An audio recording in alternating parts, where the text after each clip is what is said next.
오늘 이 시간 우리에게 주시는 하나님의 말씀 시편 13편 1절에서 6절의 말씀이 되겠습니다. 시편 13편 1절에서 6절의 말씀 한 목소리로 합독하시겠습니다.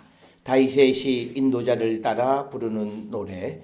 여호와여 어느 때까지니까 나를 영원히 잊으시나이까 주의 얼굴을 나에게서 어느 때까지 숨기시겠나이까 나의 영혼이 번민하고 종일토록 마음에 근심하기를 어느 때까지 하오며 내 원수가 나를 치며 자랑하기를 어느 때까지 하리이까 여호와여 내 하나님이여 나를 생각하사 응답하시고 나의 눈을 밝히소서. 두렵건대 내가 사망의 잠을 잘까 하오며 두렵건대 나의 원수가 이르기를 내가 그를 이겼다 할까 하오며 내가 흔들릴 때에 나의 대적들이 기뻐할까 하나이다. 나는 오직 주의 사랑을 의지하여 싸우니 나의 마음은 주의 구원을 기뻐하리이다. 내가 여호와를 찬송하리니 이는 주께서 내게 은덕을 베푸심이로다. 아멘. 우리가 세상을 살아가면서 아무리 어려운 일이라도 그 일을 어느 정도 반복적으로 수행하고 난 다음 그 일이 익숙해지거나 또는 숙련하게 되면 그 일의 단조로움으로 말미암아 사람은 항상 지루함을 느끼게 마련입니다. 그래서 우리가 이 지루함이라고 하는 것이 내가 하는 일뿐만 아니라 사람과의 관계 속에서도 우리가 이렇게 지루함을 느끼는데 그런데 이제 이 지루함을 느끼는 것은 뭐 그럴 수 있다라고 하는 것이 아니라 그것이 어떤 일이든 사람이든 간에 이 지루함은 우리에게 심각한 문제가 되는데 그 이유는 내가 하는 일이나 또는 내가 지금 관계를 맺는 사람과 어떤 그 의미를 발견하지 못했기 때문에 우리가 지루함을 느끼는 것이다.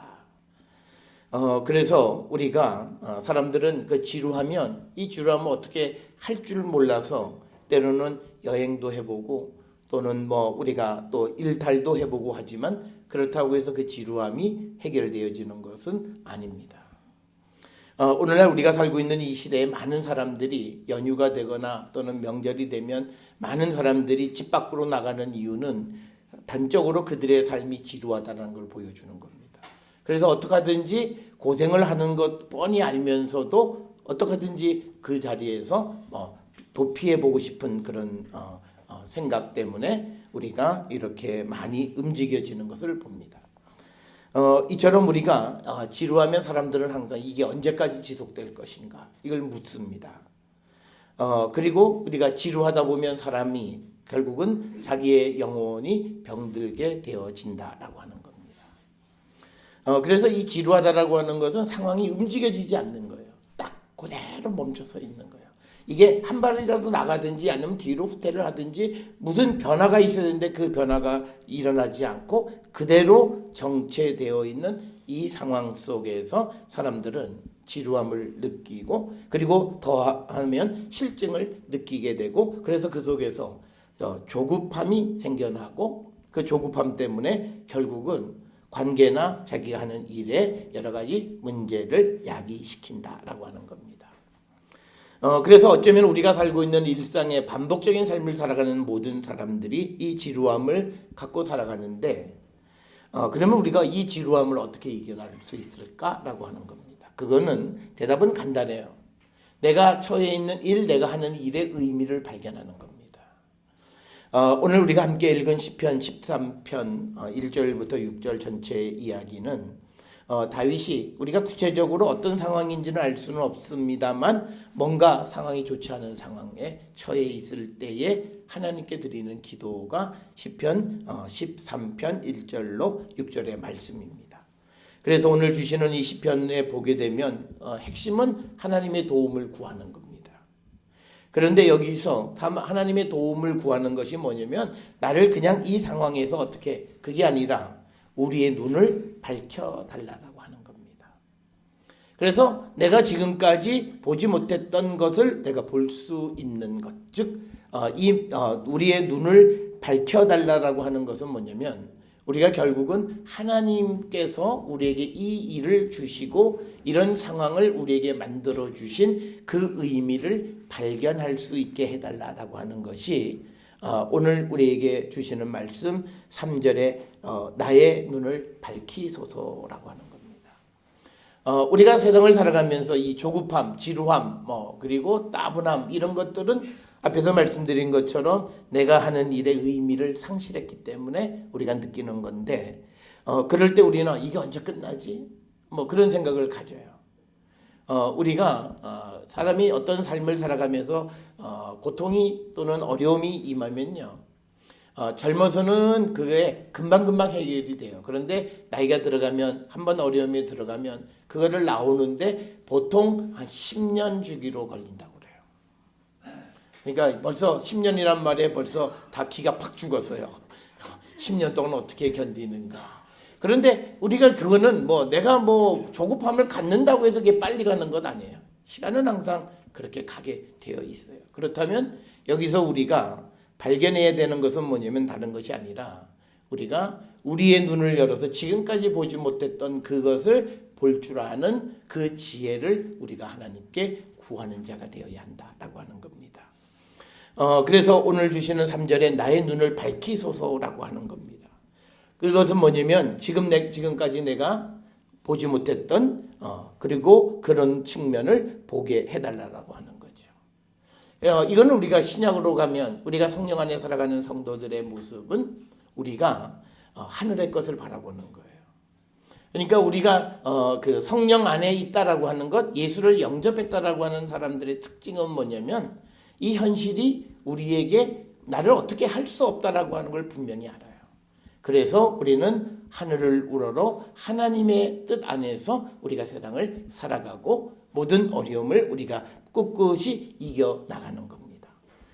우리가 기독교 역사에서 예수님이 다시 오시겠다고 하는 약속은 예수님이 주후 30년경에 공생애를 시작하셔서 3년여 지나서 이제 십자가에 달려 돌아가신 다음부터 지금까지 곧 오겠다고 말씀하셨어요. 그러니까 예수님이 하시는 말씀은 몇 년, 몇 월, 며칠에 내가 가마 이게 아니에요. 곧 갈게. 그런데 이 곧이 지금까지 한 2000년이 흘렀어요. 그러면 우리가 어떻게 그 2000년 동안에 우리가 그걸 견딜 수 있고 그리고 우리의 마음이 흔들리지 않고 우리가 지속할 수 있었겠는가라고 하는 거예요.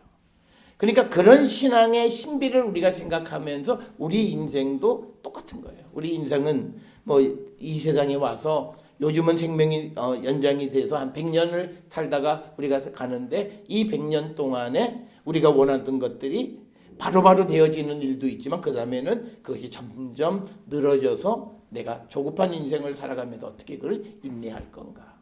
그러니까 우리가 어려서는 부모한테 장난감 사주세요. 그러면 빠르면 그 다음날 바로 찌깍찌깍 생기는 거예요. 먹고 싶다 그러면 찌깍찌깍 생겨요. 그런데 이것이 점점 나이가 들어가면서 내가 원하는 것들은 어떤 때는 1년이 걸려야 돼요. 그러니까 대학을 들어가기 위해서 실패한 사람은 1년을 기다리는 2년을 기다려서 다시 시도해서 그 대학을 들어가는 거고. 그래서 이제 이것이 며칠에서 1년으로 넘어가고요. 그 다음에 이제 또 다시 세상을 향해 나가서 직장을 구하고 이런 일들도 우리가 한 번의 기회를 놓치면 다음번에 올 때까지는 또 1년, 2년, 3년 요즘 우리가 보게 되면 구직하는 사람들의 연한이 굉장히 길어지는 것을 볼 수 있어요. 그러면 사람들은 점점 인생이 지루해지는 거예요. 이게 내 뜻대로는 아무것도 되어지지 않는 그런 상황 속에서 거기다가 요즘은 이제 우리가 노령화 시대에 들어서서 이제 60이 되고 이렇게 되어지면서 이제 예전에는 60 넘으면 곧 죽었어요. 한 70대 되면 대부분 교수들도 은퇴하면요 5년에서 10년 사이에 다 죽었어요. 근데 요즘은 꽤 오래 살아요. 대부분 한 100세 가까이까지는 살아요. 또 그런 분들이 또 건강에 대해서 아주 자기가 할 수 있는 모든 노력을 다 하기 때문에 살 만큼 다 살아요. 그러니까 앞으로 30년 인생이 이거 어떻게 지루해서 사나. 근데 이게 내가 할 게 많고 내가 마음대로 다 할 수 있다면 인생이 재미있을 것 같은데 그래도 재미없어요. 인생이 우리가 생각을 할 때 그냥 돈이 풍부하고 그리고 또 어디 가서 뭐 열심히 봉사하고 해도 재미있을까요? 재미가 없어요. 우리 기장에 대학 총장을 은퇴하시고 난 다음에 70세에 아프리카 선교사로 가서 10년. 그래서 그분은 그러고 나면 인생에 완전히 새로운 세계가 확 열릴 거라고 생각했는데 귀국한 다음부터는 더 깝깝하다는 거예요. 몸은 더 말도 안 듣고 모든 것이. 그런데 앞으로 살 날은 이게 또 하나님 앞에 또 뭐 열심히 하다 보니까 더 생이 더 길어지는 거죠. 그러니까 인생은 지루함을 느끼게 되는 거예요. 여기서 우리가 이 지루함을 우리가 이길 수 있는 것은 의미를 발견할 줄 아는 영적인 눈이 열려야 되는 겁니다. 그래서 오늘날 우리가 살아가는 시대에요. 모든 사람들이 자기 주장이 강한 건 뭐냐면 내가 처해 있는 이 현실 속에서 내가 내 삶의 의미를 찾아야 돼요. 예전에는 다 두리뭉실 우리가 같은 의미를 찾았지만 요즘은 각자가 자기 삶의 의미를 찾는 거예요. 그래서 다른 사람의 눈을 바라보지 않고 내가 하나님과의 관계 속에서 내가 그 인생의 길을 찾아가는 거예요. 그러기 위해서 우리에게 필요한 것은 뭐냐면 우리의 눈이 보통 평범하게 보던 눈을 가지고 살면 인생은 재미없어요. 그래서 요즘 가끔 TV나 이런 데서 뭐 멋있는 인생을 살아가는 사람들 보면 뭐 60이 넘은 할아버지가 그냥 원색적인 옷을 패셔니스트가 되고 이런 것들이에요. 그러니까 뭐예요? 옛날 같으면 할아버지가 빨간색 양복을 입고 하얀 구두 신고 그러면 다 손가락질했는데 이제는 아니에요. 자기 확신 속에서 자기 인생에 대한 그 자부심을 가지고 살고 의미를 발견하는 거예요. 그런데 우리는 그것이 그냥 내가 원하는 대로의 의미가 아니라 하나님 안에서 내 인생의 참된 의미가 무엇일까를 우리가 발견해야 되는 겁니다. 특별히 요즘 우리가 살고 있는 이 시대는 이제는 인생이 예전에 비해서 2배 이상 살아요. 옛날에는 60 이후가 되면 거의 인생을 마감했는데 이제는 그때부터 제2의 인생을 산다고 그러잖아요. 그러면 그런 그 긴 인생의 길을 걸어가면서 우리가 준비해야 되는 것은 때때마다 내 삶의 의미를 찾아야 돼요. 우리가 새벽에 전도서의 말씀을 우리가 보는 전도서 6장에 보면 돈, 자식, 부귀, 영화 아무것도 우리에게 행복을 가져다 주지 못하고 우리에게 행복을 주는 건 딱 하나예요. 우리가 영적인 행복을 누려야 돼요. 그런데 영적인 행복은요, 물질로 얻는 거 아니에요. 장수로 얻는 거 아니에요. 삶의 의미를 발견하는 거예요. 그래서 오늘 우리가 주시는 이 시편 13편 3절에서 나의 눈을 밝히소서라고 하는 겁니다. 이 눈이 뜨지 않으면요, 내가 사망의 잠을 자는 것과 똑같은 거예요. 살아있지만 죽은 거예요. 그러니까 뭐예요? 지루해서 빨리 지나가라. 하루 세끼 밥만 축내면서 살면서 언제 또 저녁 시간 오지, 언제 TV 보지 이러고 살아가는 인생은 죽은 인생과 똑같다는 거예요. 그래서 우리가 그런 삶을 살아가지 않으려면 우리의 눈을 열어서 하나님이 우리에게 주시는 삶의 의미를 우리가 발견하면서 살아가는 자들이 될 때 그때 우리는요, 인생이 조급하지 않습니다. 남이 옆에서 다 뛰어도 나 혼자 걸어갈 수 있어야 돼요. 우리는요, 그냥 남이 뛰면 뛰잖아요. 그래서 너 왜 뛰냐? 그러니까 그냥 옆에서 뛰니까. 우리는 그러고 살아왔어요. 그런데 요즘은 그렇게 살아서는 우리가 살 수 없다는 거예요.